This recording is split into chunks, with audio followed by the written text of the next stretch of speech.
Escuché y decía, no, a veces pasamos momentos duros, difíciles, y le he titulado La aflicción de los justos. ¿Ya? Y la Biblia dice en Salmo 34, 19, muchas son las aflicciones del justo, pero de todas ellas le librará el Señor. Este es un texto que no quisiera que esté en mi Biblia, por decir, ni en otra Biblia. ¿Pero por qué? ¿Por qué tienen que ser muchas? La palabra muchas en el griego, esto es en el hebreo, es abundante, sobreabundante, abundante. Y la Biblia dice, no, muchas son las aflicciones, los dolores, los pesares, los momentos duros. ¿Qué pasa? ¿Quién? El justo.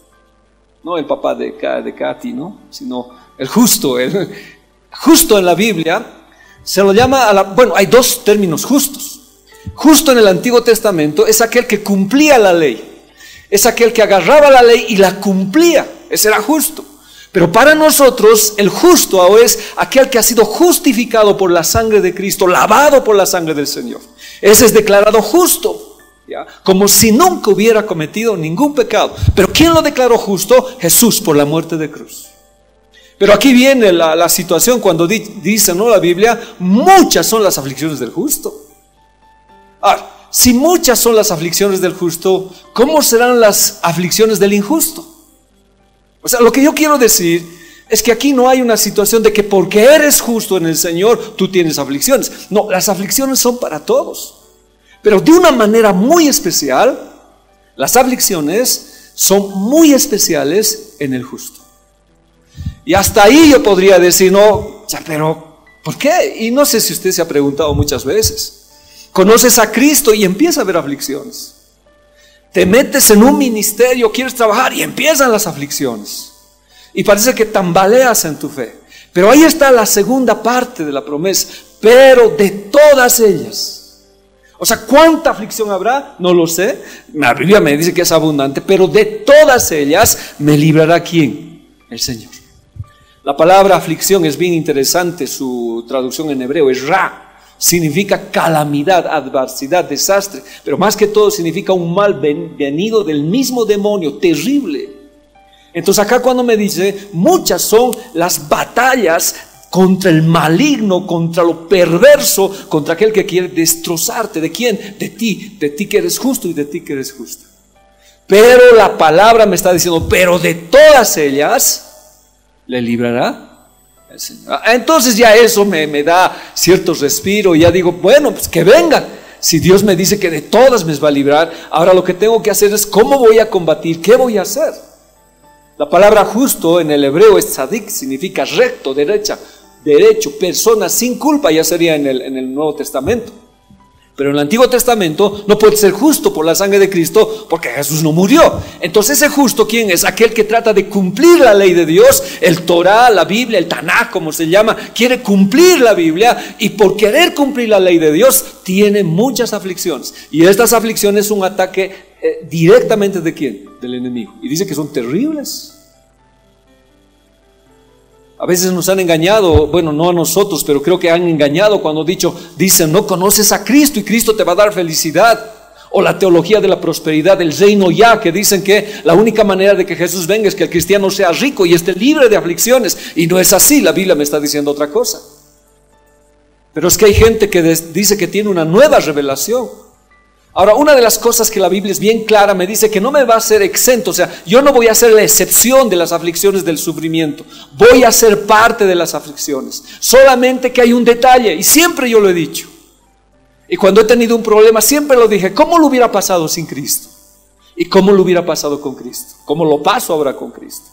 Sin Cristo lloraba, con Cristo lloro. Sin Cristo me preocupaba, con Cristo me preocupo. Pero hay una sola diferencia ahí que es la más radical. Cuando sufro con Cristo y tengo aflicciones, Él me libra de todas ellas, dice el Señor.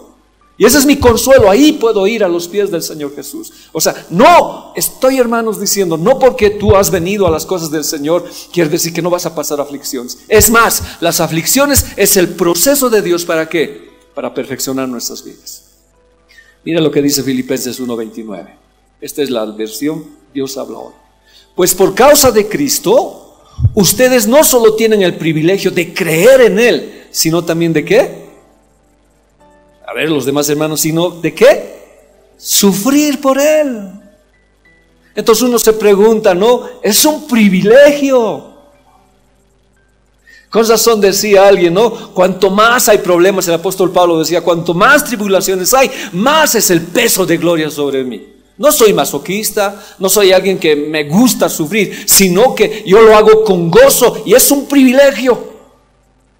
Cuando agarraron al apóstol Pedro, mataron a Jacobo y él tenía que morir. Dice que la sentencia para Pedro era crucificarlo como su Señor. Y Pedro que dijo, ¿cómo pueden crucificarme como Él es único? Denme el privilegio de morir con la cruz abajo, de cabeza. Y así lo hicieron. Es un privilegio.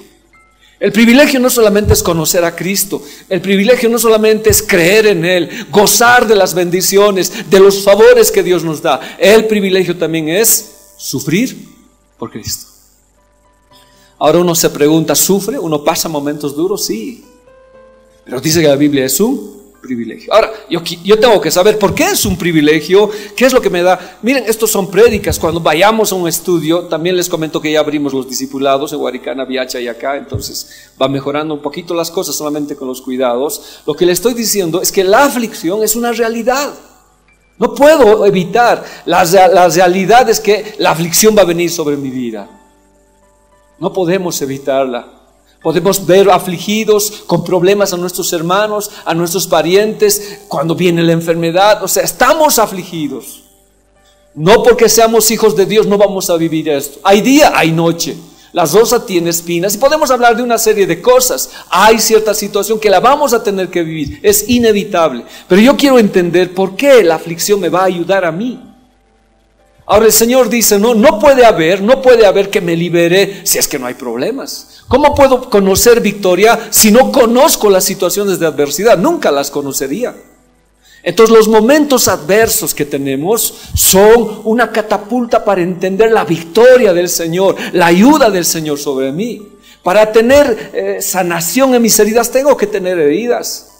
Para que Dios me haga recuperar todas las cosas de mis sueños, mi situación de servirle, pues los sueños tienen que ser quebrantados. Pero ahí me está diciendo Dios que me va a librar de toda la aflicción. Entonces esto requiere que una confianza en el Señor. La palabra privilegio en la Reina Valera dice gracia. Y la palabra gracia es un favor inmerecido. O sea, ¿qué está diciendo el apóstol Pablo? Dice, es gracia de Dios creer en Él. Y es cierto pues. Es gracia, es un favor inmerecido. Yo no hice nada, Él murió en la cruz. Y por esa gracia yo creo en Él, le amo a Él. Pero también por esa gracia, hermanos, es un favor inmerecido sufrir por Jesús. ¿Cómo puede decir uno? ¿Cómo puede ser un favor inmerecido? Sí, es un privilegio sufrir por Jesús. Ahora, no estoy hablando de una vida como le quiero decir, de bajada y bajada y solito nacido, solito voy a morir. No, estoy diciendo que es una aflicción que me hace subir peldaños. También conozco victorias, alegrías, pero la aflicción que Dios permite es para poder entender por qué. Ahora, las aflicciones nunca son caídas, hermanos, pero pueden llevarnos a la caída cuando no sé entender por qué de las aflicciones. Vamos a ver a una mujer, Agar, Génesis 16:6. Respondió Abraham a Sarai: he aquí tu sierva está en tu mano, haz con ella lo que bien te parezca.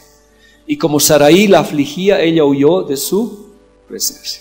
¿Cuál era la historia? La historia es que Dios les había prometido un bebé a Abraham y Sarai. Les había dicho, van a tener un bebé, yo les doy, esa es mi promesa.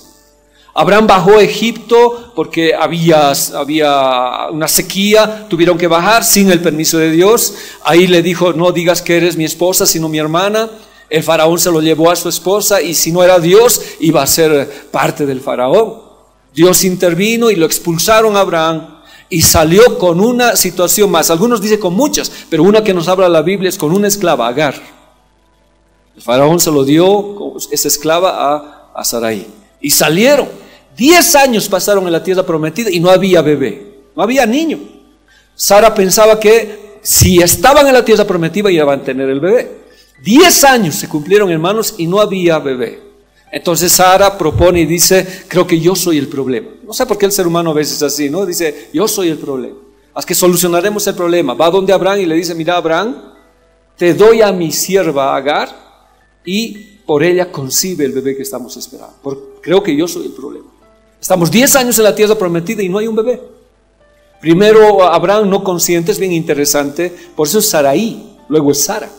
Sarai quiere decir jefa, caudillo, ¿ya? Era un matriarcado. Hasta que ella supo tener su lugar en el hogar, es cuando Dios bendice con sus hijos. Pero eso es otro tema. Pero lo que le estoy diciendo es que le dice a Abraham no quiere, luego casi le manda para que esté con la sierva Agar.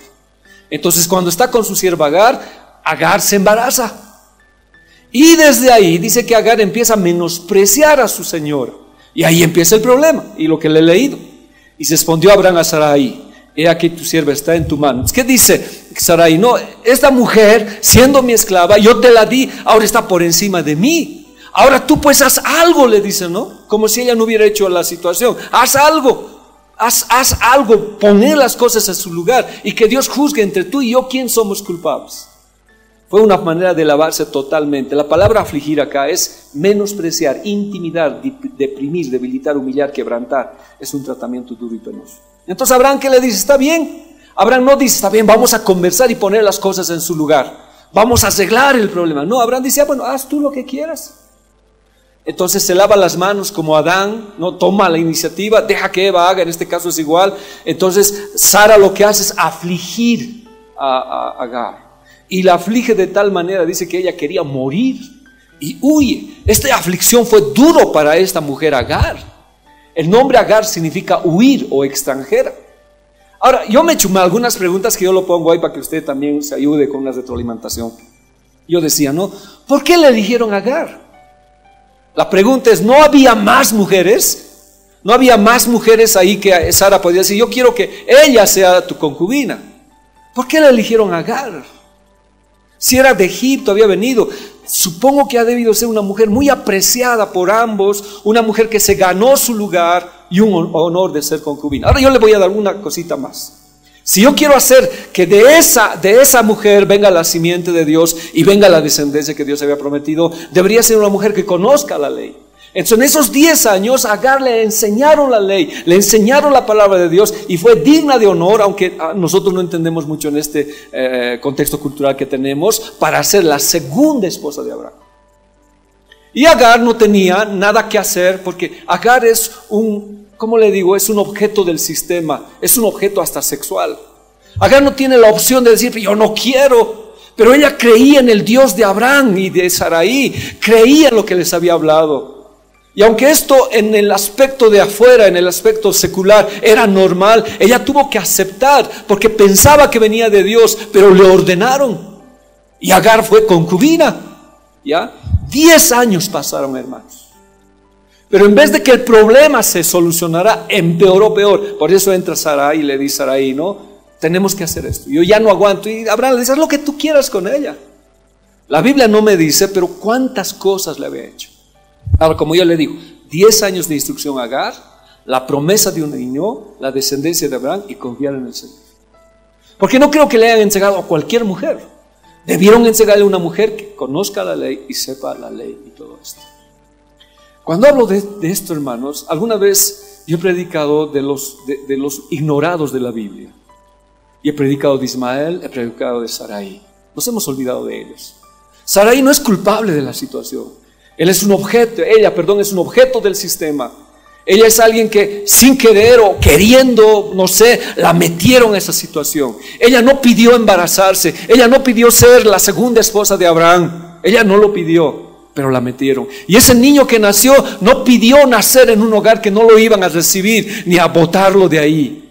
Pero lamentablemente nuestra sociedad es así, hermanos. Y hay mujeres que a veces se han metido en un hogar diferente, pero que tenían tal vez una concepción diferente y han sufrido problemas, o hijos que han nacido en otros. Hay problemas, pero Dios no se olvida de ninguno de ellos. Nosotros a veces agarramos más a Sarai y a Abraham como ejemplos, que está bien como padres de la fe, pero nos olvidamos a otros que están afligidos y pasando un momento muy difícil que le estoy diciendo.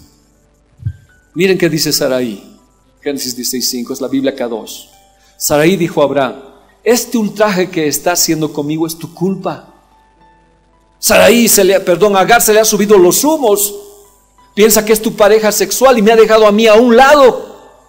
Pese que esté embarazada, todo eso, y tú le has permitido, tú no dices nada, no pones las cosas en su lugar. Verdad es que yo te di mi esclava para que durmieses con ella. O sea, yo tengo la idea, yo he sido de la idea. Pero cuando ella, dice, cuando ella vio que estaba preñada, ella comenzó a despreciarme. Ahora que Dios decida quién es culpable, tú o yo. O sea, era todo un problema. Los culpables eran ellos. Sara por proponer la idea y no confiar en el Señor. Abraham por aceptar. Él no dijo no, Sarai, porque Abraham estaba sujeto a una cabeza femenina. Y le hizo caso. Luego, después, recién le empieza a llamar a su esposo Señor. Y cambia el nombre de Sarai a Sara, que es princesa.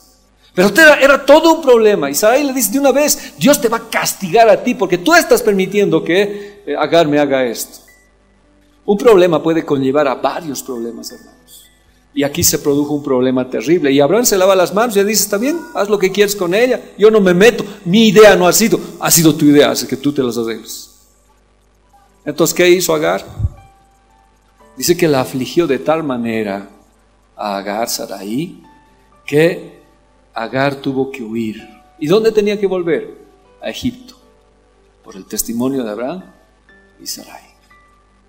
Una mujer que no tenía nada que ver en el asunto. Una mujer que por cultura de ese tiempo lo llevaron a ser concubina. Y luego le expulsaron. ¿Qué testimonio les dejó Sarai y Abraham? ¿Qué testimonio? Es que Sarai dice, no, es preferible volver ¿dónde? A Egipto. Creo que la gente de Egipto es mejor que vivir en una casa de fe. Me voy a Egipto. Y dice que Sara se fue, volvió atrás. ¿Quién vive? Otra vez, ¿quién vive? Hermanos, y hace rato escuchaba eso, ¿no? Es más fácil huir que enfrentar. Ahora, como les dije, ¿no? Sarai, era nueva, aunque 10 años era un tiempo muy listo para aprender, pero cuando llegó la aflicción, ella ¿qué decidió? Huir, aún embarazada. Y empezar de nuevo todo en otro lugar. Pero jamás, hermanos, nunca es el propósito de Dios. El propósito de Dios es que nos mantengamos firmes donde estemos para entender los propósitos de Dios. A mí no me gusta contar a veces de un testimonio muy malo que ha sido en mi vida. Pero cierta vez, y perdón que se lo cuente, le pido perdón, pero quiero entenderlo esto en el Señor. Había rendido mi vida a Cristo, había testimoniado a muchos del Señor, les había hablado de la palabra a mis compañeros, estaba ardiendo en la fe del Señor. Y un día es el cumpleaños de mi jefe, de mi ex jefe, y dice, vamos a festejar el cumpleaños de don Lucho. Así es que tenemos que ir todos. Y yo le digo, yo no voy a ir. Pero Freddy, ¿qué tienes? Que no, yo voy a cubrir los 3 turnos, voy a trabajar los 3 turnos, vayan ustedes y festejan. Pero al final insistieron tanto y me dijeron, Freddy, una Coca-Cola y te vas. Fue tanta la insistencia que me fui con ellos. Y ellos tomaron cervezas y cervezas, yo estaba con mi Coca-Cola y me traían más Coca-Cola y más Coca-Cola. ¿Yo qué voy a hacer con tanta Coca-Cola? No es como ellos, ¿no? Que te abre y hace. Y les dije, me voy. No te vas a ir, Freddy. Me agarraron. Le pido perdón, con vergüenza lo cuento. Y uno de ellos me dijo, para que te vayas, una choleadita, Freddy. Bueno, los que no saben eso era mezclar la Coca-Cola con cerveza. Les dije, no, solamente así te vas. Solamente así te vas. Ya. Tal vez por escapar, por huir. Y tomé. Y nunca me fui. Esa noche dormí en la plaza, borracho. Estuve muy mal, hermanos. Mi ser estaba mal. Había hecho otras cosas. Y por eso yo decía, ¿no? El enemigo no es que quiera amigos, sino verlos hundidos. Al día siguiente, cuando llegué a mi trabajo, no se imaginan la situación que tuve.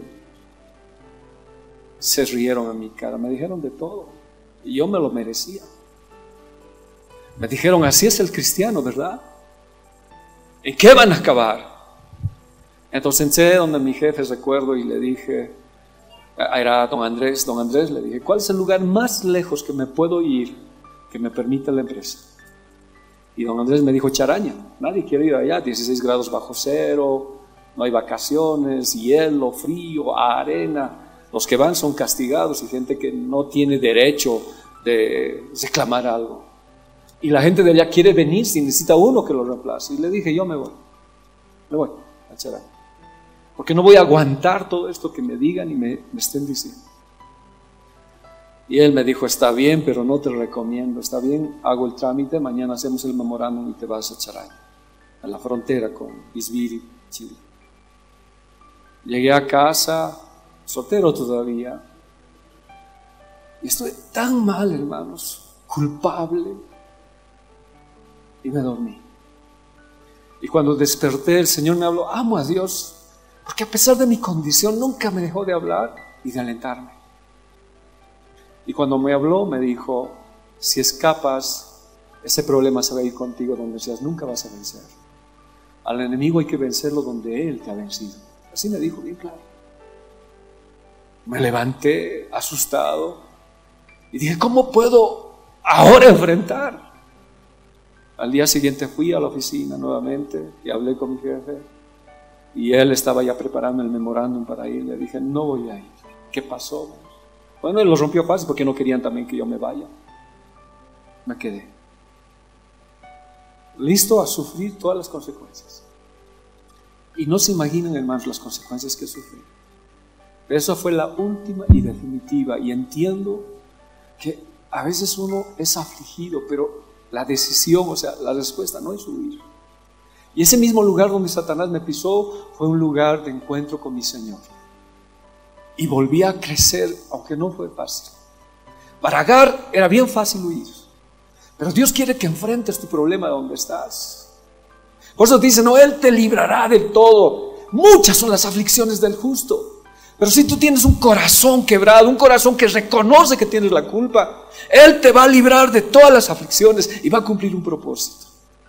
Y volví y me quedé, y volví a levantarme, y volví a predicar, y volví a ganar el respeto.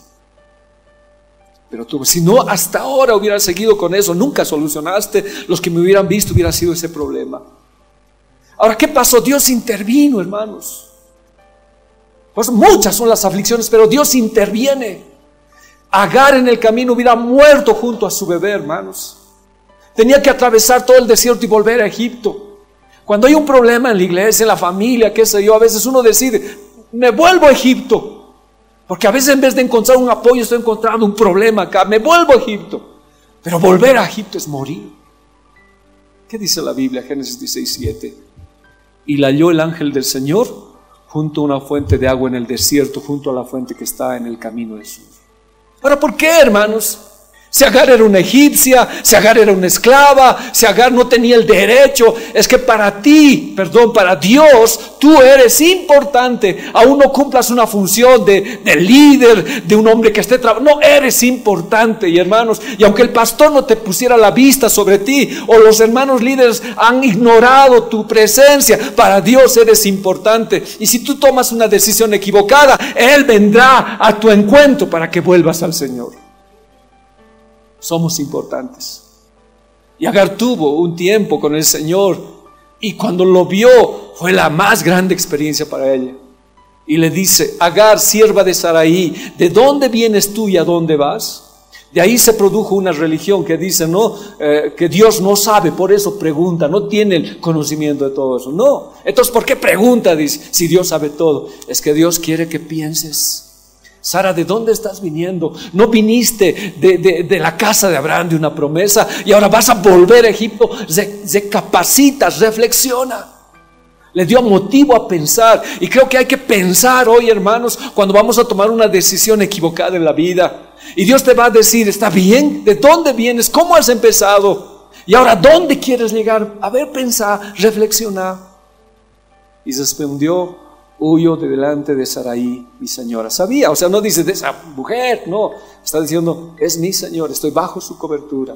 Pero se ha vuelto tan pesada que ya no puedo, Señor. Hubo una conversación entre el ángel. Ahora, muchos hermanos dicen que esta es una teofanía. O sea, ¿qué quiero decir? Que era Jesús mismo. Verso 9. Y le dijo el ángel del Señor: vuélvete a tu señora y humíllate bajo su mano.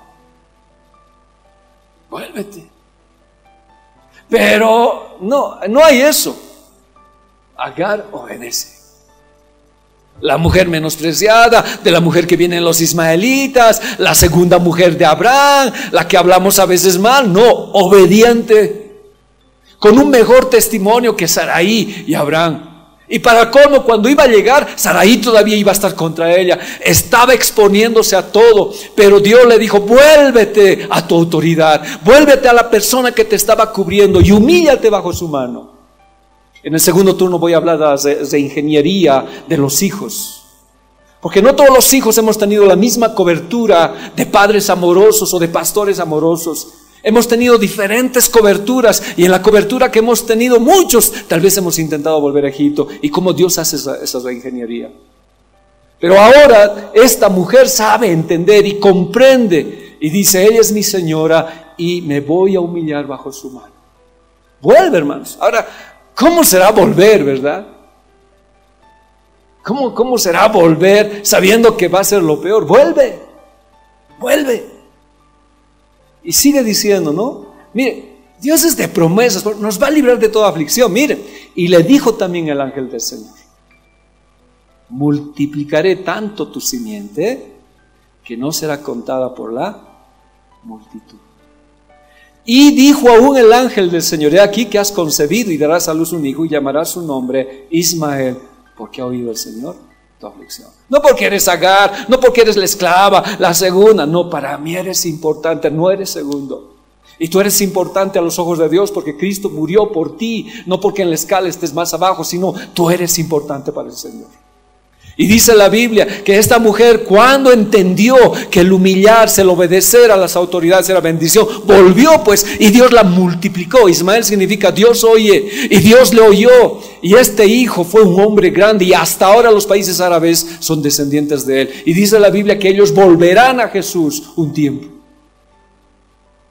Hay aflicciones, hermanos. Mire esta en la Nueva Biblia de las Américas, el mismo verso 9. Vuélvete a tu señora y sométete a su autoridad. Pero es una despótica, ¿no has visto cómo me he hecho? Embarazada me hace trabajar, me hace no, tú sométete, yo te voy a librar de todas las aflicciones. Tú sométete a tu autoridad, le dijo el ángel del Señor. Creo que llega un momento de madurez, hermanos, en la vida, que ya no podemos estar huyendo de un lado a otro. Es tiempo de asentarnos, someternos. Sé que las autoridades no todas son buenas, son seres humanos, pero hay bendición en tu sometimiento. A menos que la autoridad te esté sacando de las cosas bíblicas, pues sal de ahí, pueblo mío, dice el Señor. Pero si es un proceso de formación, si es una forma que Dios te está educando, sométete.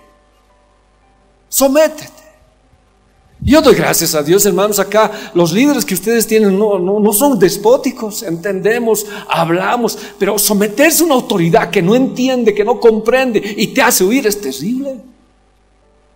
Pero dice la Biblia: anda, sometete y vas a ver cómo te voy a sobreabundar. Y dice que Sarai volvió. Ahora, pero vamos a ver los problemas del justo con esta introducción que hemos visto. A ver, ¿qué le digo? Ser justo no es el sumo, o sea, ser justo no es la meta de donde yo tengo que llegar. Ser justo es algo que ha pasado en la cruz por la muerte de Cristo y soy justo. Entonces, si soy justo, ya todo está ganado. No, estoy justificado, pero la justificación es un acto de Dios y debo avanzar en santidad. Soy santo, sí, pero la santidad es progresiva, porque sin santidad nadie verá al Señor. Justos, pero sin revelación de Dios. Vamos a ver esto. Hechos 10:22. Ellos dijeron: Cornelio, el centurión, varón justo y temeroso de Dios, y que tiene buen testimonio en toda la nación de los judíos, has recibido instrucciones de un santo ángel de hacerte venir a su casa para oír tus palabras. ¿Cómo era este hombre? Dice: justo, temeroso de Dios. Ahora, este justo es antes de recibir a Cristo. Entonces, si era justo, ¿cómo era esa justicia? Era justicia en la ley de Dios, amaba la ley de Dios, era un temeroso. O sea, a los judíos, a los no judíos se los comprendía en tres categorías: los temerosos, los circuncidados y los propiamente judíos. ¿ya? Entonces este era un temeroso, no se había circuncidado, no era, ¿qué se llama? No era un prosélito. O sea, amaba a Dios, pero por ciertas situaciones solamente era un temeroso. Pero dice que temía al Señor más que los propios judíos, y era un centurión romano, no era cualquier persona, era un general, un militar, y tenía buen testimonio. La gente que necesitaba, él les ayudaba. Dice que es bien difícil que un judío hable bien de un romano, y aquí los judíos hablan bien de él. Y mientras él daba y ayudaba y oraba, dice que hacía largas oraciones, pero no, algo le faltaba, era justo, pero algo a él le faltaba para lograr la excelencia. No conocía a Jesús, varón justo, no porque no pecara, sino respetaba la ley de Moisés y la guardaba.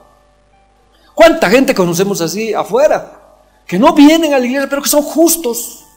En el sentido que yo le estoy hablando, intentan cumplir la ley y así quieren llegar a los cielos, pero no es así. La única entrada para llegar al Señor es Jesús y la muerte de su cruz. Hasta que viene un ángel y le dice, no, hay que hablarle, es justo, pero es ¿qué cosa? A ver otra vez, es justo, pero ignorante. ¿Me está entendiendo? Es justo, pero es ignorante, y ese ya es un problema.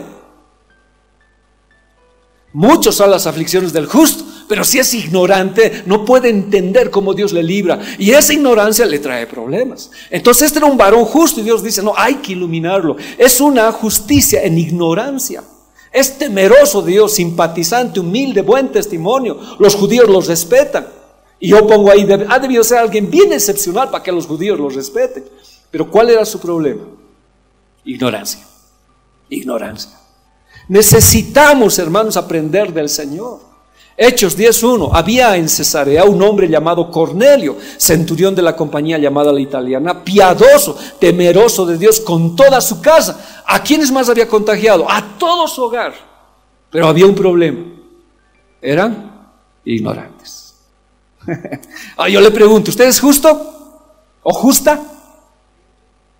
¿Y los demás qué son? ¿Injustos? ¿Impíos? ¿Pecadores? También puede ser, ¿no? Pero pregunto, ¿es justo? ¿Es justa? ¿Qué dijo él? ¿Es justo? Claro que somos justos por la sangre de Cristo. Pero la pregunta ahora, ¿tienes conocimiento o eres ignorante? Porque el que es justo y es ignorante, ¿qué hace? Huye. Huye.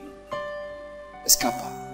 En cambio, el que es justo y conoce de Dios, dice, Dios me librará de todas estas aflicciones. Sabe que la aflicción es un proceso que existe en nuestras vidas. Y dice la Biblia, ¿no? Y hacía muchas limosnas y al pueblo. Y oraba a Dios, ¿cuándo? ¿Cuándo oraba? Mejor que nosotros, ¿verdad? ¿Cuándo oras tú? ¿Podrías decir siempre? La Biblia dice, orad sin cesar. Pero su problema era ignorante. Entonces Dios tuvo que solucionar el problema. ¿Cómo? Pedro, anda y clarificarle que la verdadera justicia que salva no viene de las acciones o cumplir la ley. La verdadera justicia viene de recibir a Jesucristo en el corazón. Y Pedro todavía no quería ir hasta que vio el lienzo, etcétera, etcétera. Hasta inclusive dicen, a mí no me es permitido entrar a la casa de un gentil. ¿Sabe qué es abominación? Asqueroso. Todavía así habla, ¿verdad? Y cuando entra se lleva testigos y empieza a hablar de Jesús, empieza a hablar lo que ha hecho en la cruz, y viene el Espíritu Santo sobre ellos y empiezan a hablar en lenguas. Este justo encontró ¿qué cosa? Conocimiento de Dios.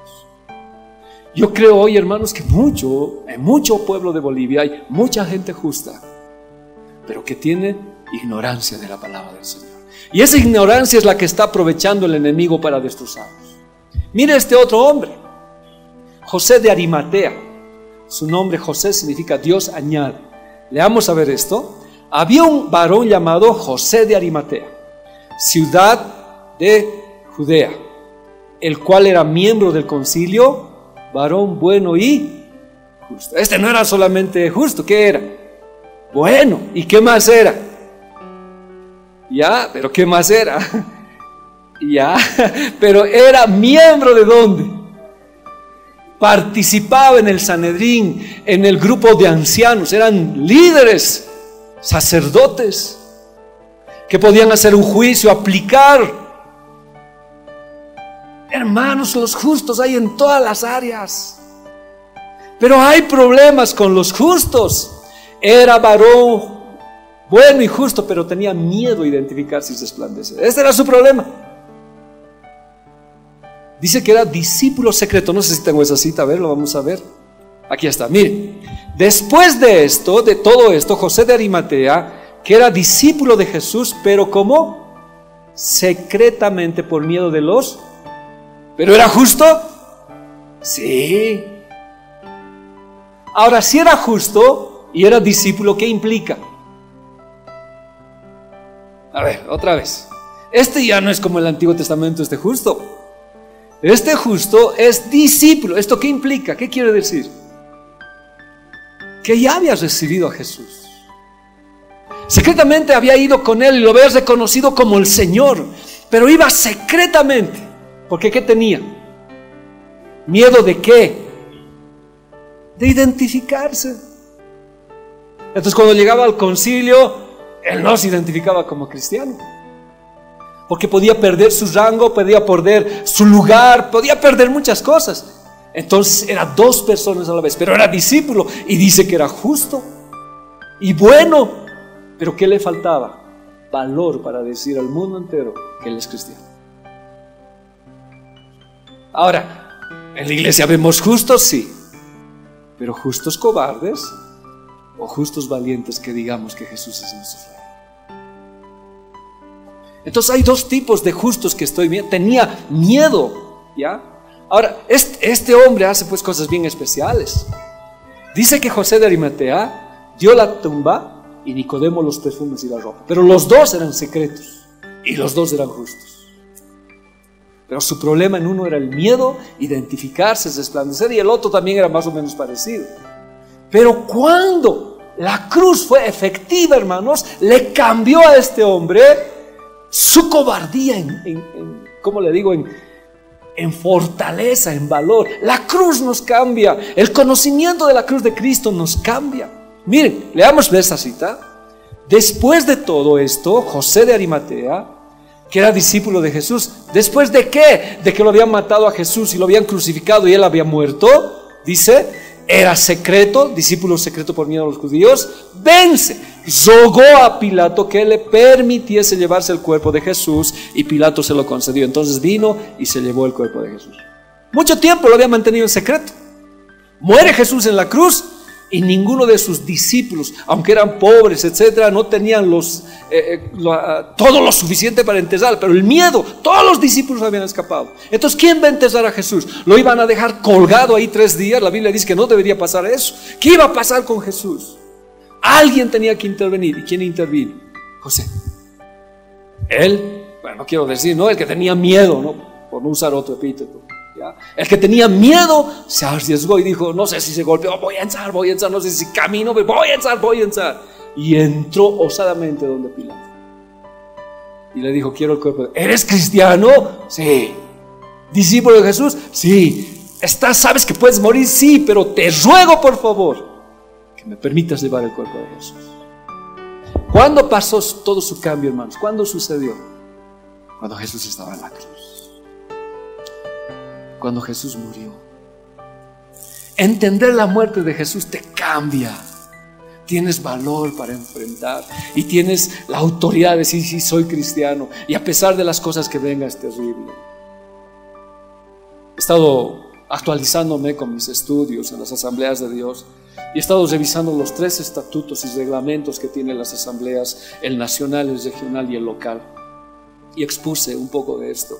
Y en el general veo en el Estatuto Nacional, dice, ¿no? Las asambleas de Dios de Bolivia no discriminan ni hay racismo entre sus miembros, pero sí hay límites y normas para establecernos dentro de la iglesia.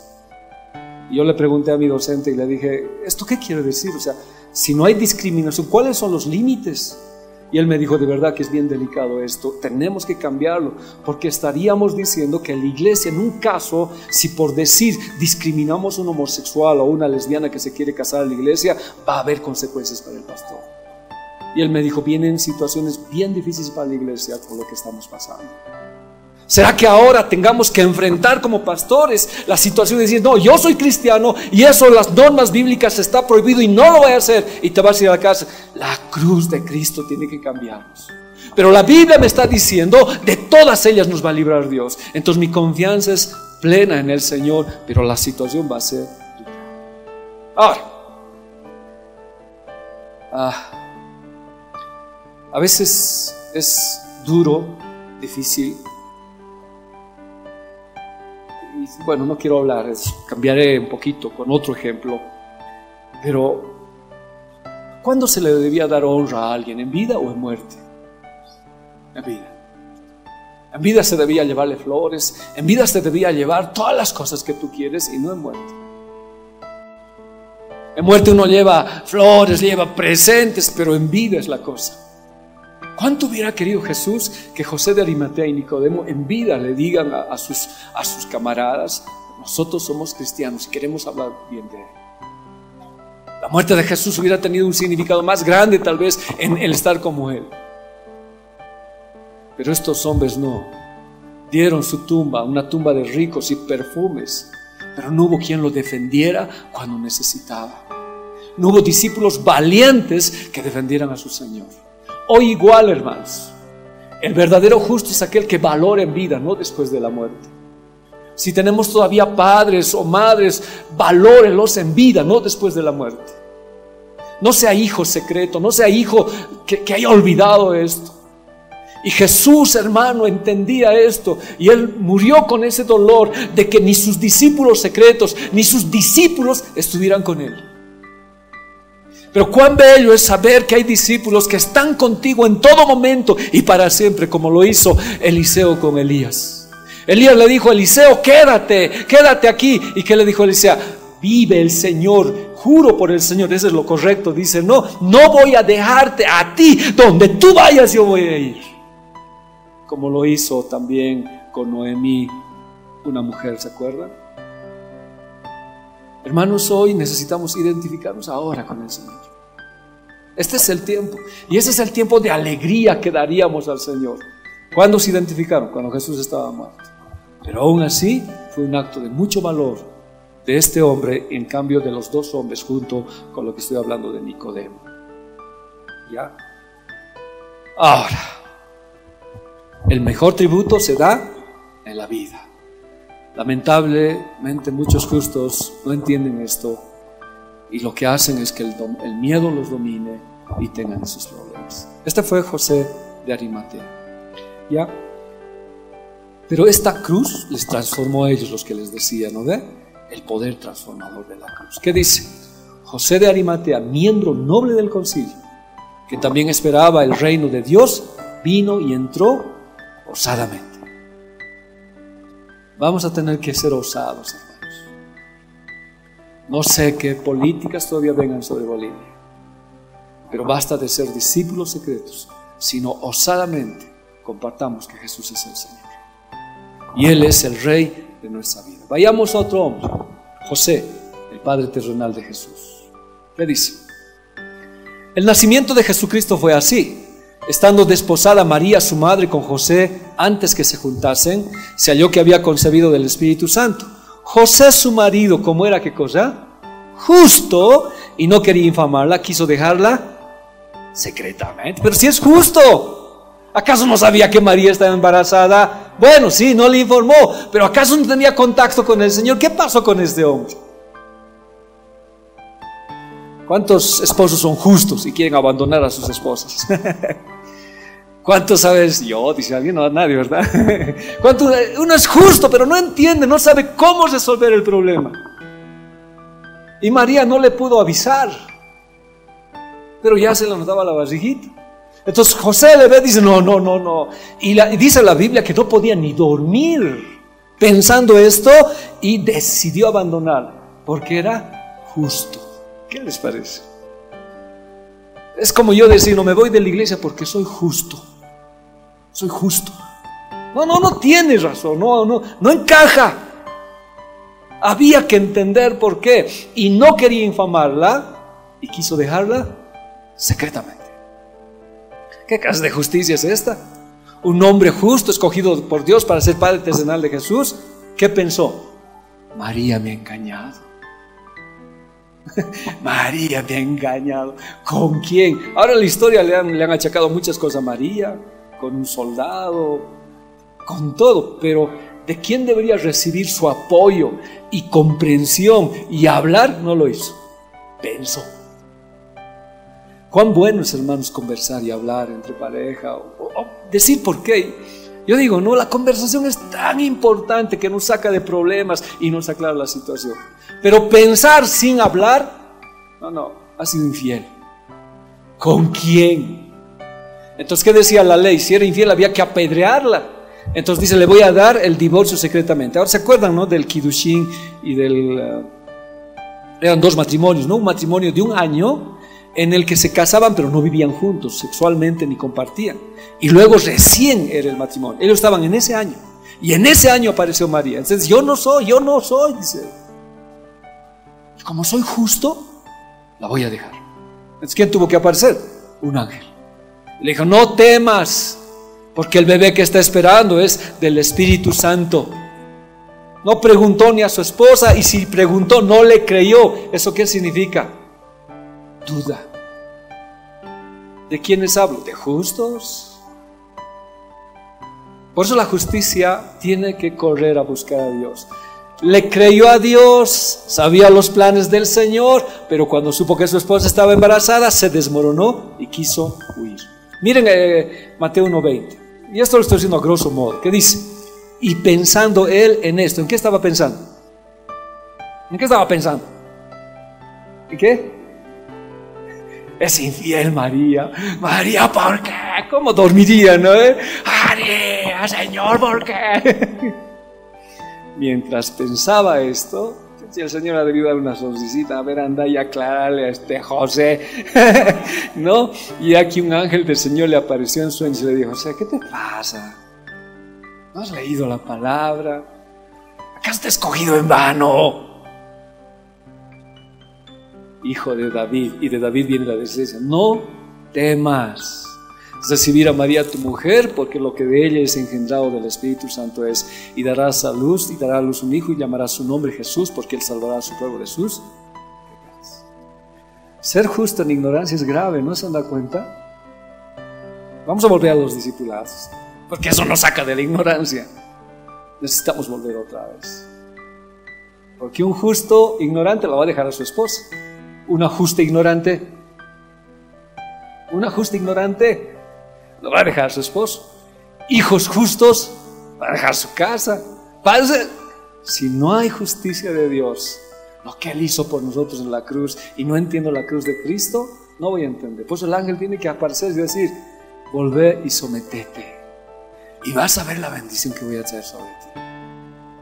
Ahora, cuando abro el turno, ¿ustedes creen que Sara le dio la bienvenida? ¿Dónde te has perdido? ¿Ustedes creen?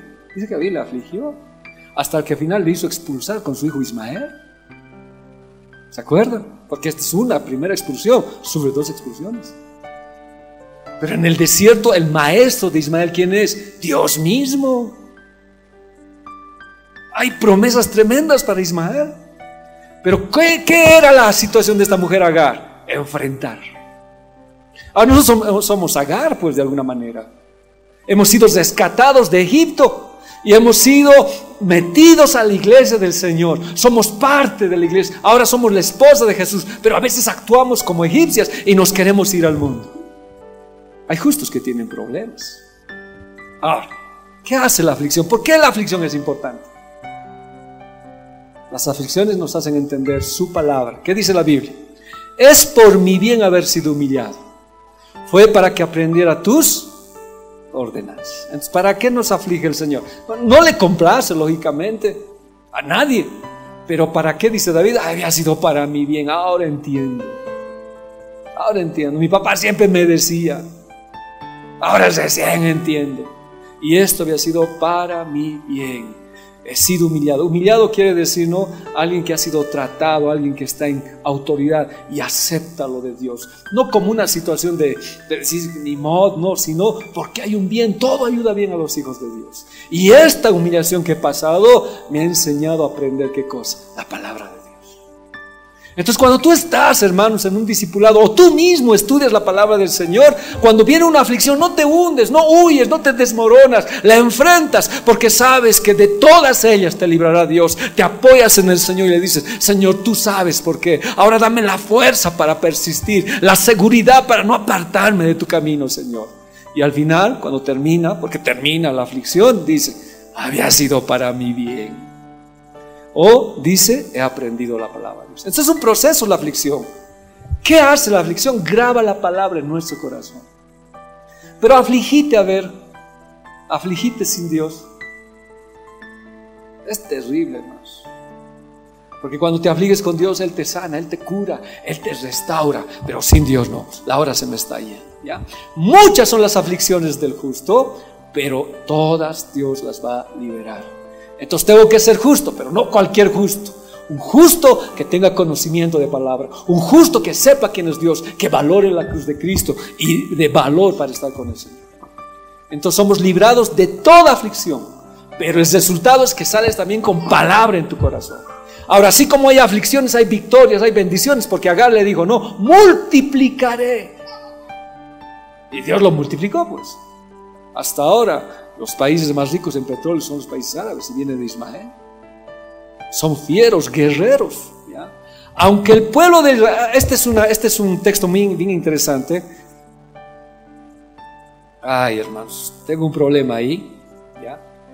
Hay un texto muy interesante en ese versículo que les estoy hablando. ¿Qué dice? La enseñanza que sale de tus labios vale para mí más que todo el oro y la plata del mundo, ¿ya? Si tu ley no fuera mi alegría, yo hubiera sucumbido a mi aflicción. Entonces la aflicción conlleva promesas. Y que quiero leer con ustedes. Porque Dios había visto la muy amarga aflicción de Israel. No había siervo ni libre, ni quien diera ayuda a Israel. Dios no había decidido borrar el nombre de Israel y debajo del cielo, y los salvó por medio de Jeroboam. O sea, ¿qué dice Dios? Dios vio cómo era su pueblo. Dios vio que era así, gente rebelde, gente que no obedecía al Señor, que adoraba a ídolos. Pero el verso 27 dice, Dios no había decidido borrar el nombre de Israel. Dios quiere librarnos de todas las aflicciones, no quiere borrar nuestro nombre. Y este tiempo es el tiempo que tenemos que buscar al Señor con más fuerza, porque va a haber un tiempo que ya no va a ser permitido, tal vez lo que estamos haciendo ahora, cuando el Señor venga por su iglesia, será otros tiempos. Pero ahora dice Dios, no voy a borrar tu nombre, así es que mantente firme, lucha, Señor. Es bien necesario. Iremos a lo último, ya a lo último vamos a ir. Santiago 5:10. Hermanos, tomad como ejemplo la paciencia y aflicción de los profetas que hablaron en nombre del Señor. O sea, no tengan miedo, Dios nos va a librar. Vean lo que le hicieron a los hombres de antes. A Isaías lo agarraron y lo asesaron en un tronco hueco. Algunos lo sirvieron en aceite. A muchos las esposas las tuvieron como ya no las iban a ver más. De todas ellas nos librará el Señor. Y esto último que está en Hebreos, que dice: otros sufrieron la prueba de burlas y azotes, pero nunca cedieron, nunca volvieron atrás, nunca dijeron no voy a seguir al Señor. ¿Ya? Fueron hombres que tuvieron convicción, justos, pero justos en la cruz de Cristo. Por eso dice, no, se burlaron, los azotaron, incluso de cadenas y cárceles, los apedrearon, los asesaron por la mitad. Dice que el rey Manasés, la tradición habla que agarró al profeta Isaías y lo metió en un hueco, en un tronco hueco, y ahí lo aserró tronco y profeta. Pero nunca cedieron a su convicción de servir al Señor. Dice, los asesinaron a filo de espada, a Jacobo lo mataron. A muchos anduvieron fugitivos de aquí para allá, cubiertos de pieles de oveja, de cabra, pasando necesidades, afligidos y maltratados. El mundo no merecía gente así. Anduvieron sin rumbo por desiertos y montañas, por cuevas y cavernas. Y aunque todos obtuvieron un testimonio favorable mediante la fe, ninguno de ellos vio el cumplimiento de la promesa. Esto sucedió para que ellos no llegaran a la meta sin nosotros, pues Dios nos había preparado algo mejor. Hermanos, gente que sufrió aflicciones, pero esta gente nunca cedió, nunca, jamás. Y Dios los libró de todas sus aflicciones. Y uno puede decir, pero ¿cómo Dios los puede librar cuando están muriendo en la hoguera o los están matando? Es que Dios los libra de esta vida. Cuando estos emperadores quisieron ver los rostros de los hombres que habían sido devorados o lanzados en el circo, dice que él veía sonrisas de hombres que habían partido con el Señor, cantando y alabando a Dios. Entonces es un proceso difícil, pero que sí han sabido entregarse al Señor. No sé lo que viene al año, las cosas que vienen, lo que sí sé de Dios, muchas son las aflicciones del justo, pero de todas ellas las librará el Señor. Pero tienes que ver qué tipo de justo eres. Si eres un justo que está en ignorancia, crece ahora en el Señor, camina en el Señor, anda en el Señor. Van a venir problemas, pero Dios nos va a librar. Como José de Arimatea, ponte con valor y enfrenta todo, dile, sí, yo soy. O Cornelio, que no tenía, era justo, pero que no tenía conocimiento de la palabra, lee más la palabra para que la cruz te ilumine. Todo tiene solución en Cristo Jesús, pero su palabra es, de todas ellas nos librará el Señor. Muchas son las aflicciones del justo, pero todas ellas me librará el Señor. Yo le he puesto una ahí para resumir. Muchas son las aflicciones, pero más son, ¿qué cosa? Las liberaciones. Entonces hoy tenemos este tiempo. Y bien, lo dijo Michelle, no sé qué tipo de problema tengas. Físico, económico, porque sí está bien difícil reactivar la economía. Hay despidos, hay muchas cosas, pero la Biblia dice, de todas ellas nos librará el Señor. Muchas son las aflicciones, pero muchas también son las liberaciones. Ahí sentadito como está, vamos a orar. Padre, te damos gracias. Ya tú conoces, en la palabra me dijiste, fallaron los hijos, murmuraron, hablaron mal de ti, pero dice que tú no borraste el nombre, porque nos amas.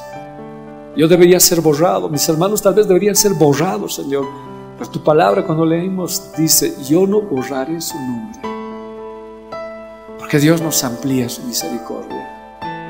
Agar quería escapar a Egipto, pero Dios lo encontró. Encuéntranos si alguna vez estamos por tomar una mala decisión. Vuélvenos a traernos a cobertura, una cobertura de amor, de una paternidad espiritual, de entender que en ti, Señor, sí tenemos respuesta. Señor, te pido por mi hermano que está pasando un momento delicado, tal vez como José pensando en la situación que tú le has fallado, pero el ángel vino y le dijo, no tengas miedo, todo está en control. Cuando el ángel vio donde Cornelio, le dijo, vas a recibir palabras que te van a levantar, que te van a cambiar la vida. Señor, por favor, hoy levanta a mis hermanos. Que la aflicción no sea una situación de quebrarme y de que vuelva atrás. Que la aflicción sea el momento para levantarme en ti. Y más ahora, Señor, que el tiempo es difícil. Te pido por todos mis hermanos y mis hermanas. Te pido, Dios, en el nombre de Jesús, que nos ayudes, papito. Gracias por las últimas actividades de este año, que nos permitas y nos guardes con tu sangre preciosa. Por favor, Dios, nos dicen que viene el rebrote, nos dicen que vienen cosas más duras y nos estamos afligiendo. Estamos creyendo en la vacuna más que en ti. Y no es que no sea correcto o incorrecto, Señor, sino, pero permíteme que la aflicción corra a ti. Señor, te pido por la iglesia ahora y por la iglesia toda, pero en especial aquí. Si alguno es, Señor, pasible a agarrar esta segunda epidemia, Señor, este segundo caso, por favor que tu sangre sea mayor, porque tu palabra me ha dicho hoy, de todas ellas me librará el Señor. Señor, te pido por mi familia, por la familia de mis hermanos. Te pido por los jóvenes, por los niños, las señoritas. Señor, los niños que no están pudiendo asistir a la congregación. Señor, pesa mucho en mi corazón. Por favor, tómalos. Haz algo, Dios, estos tiempos. Cúbrelos a todos mis hermanos y a todas mis hermanas en el nombre de Jesús. Padre, muchas son las aflicciones, los ataques del enemigo, pero tu promesa es más real que el ataque del enemigo. Porque tu promesa dice, de todas ellas me librará el Señor. Recibo tu promesa, Señor. Ahora ayúdame a ser un justo que entienda tu palabra, un justo con conocimiento, un justo que conozca la cruz de Cristo, y no un justo, Señor, que huya de tus cosas. Gracias, Dios, por este tiempo. También te pedimos bendigas los diezmos y las ofrendas y podamos alabarte, Dios. Gracias por proveer. Provee la canasta de mis hermanos, que nunca falte el alimento, que no falte, Señor, lo que ellos requieren y necesitan, que tú des todo lo necesario, Señor. Gracias por todo, Padre. Bendecimos este tiempo en el nombre de Jesús y te damos toda la gloria.